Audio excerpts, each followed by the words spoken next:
Thyroid से hormone ज्यादा release हो जाता है तो उसको हम हाइपरथायराइडिज्म कहते हैं। और जब वही हार्मोन यानी T3 T4 कम रिलीज होना, जब रिलीज होना कम हो जाता है तो हम उसको हाइपोथायराइडिज्म कहते हैं। और इन दोनों के अलग अलग साइन है, सिम्टम्स है यानी लक्षण है। ऐसे पेशेंट को अगर ज्यादा हार्मोन रिलीज हो रहा तो उसको अलग साइन सिम्टम्स दिखेंगे उस पेशेंट में। अगर ऐसे कोई पेशेंट है जिसमें हार्मोन कम रिलीज हो रहा T3 T4 तो उसमें अलग साइन सिम्टम्स दिखेंगे। तो हम सबसे पहले बात करते हैं जिसमें ज्यादा रिलीज हो।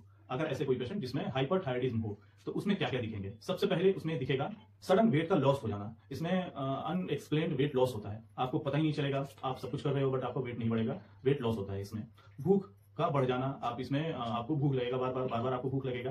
तो और उसके बाद घबराहट होगा, आपको पसीने आएंगे आपको।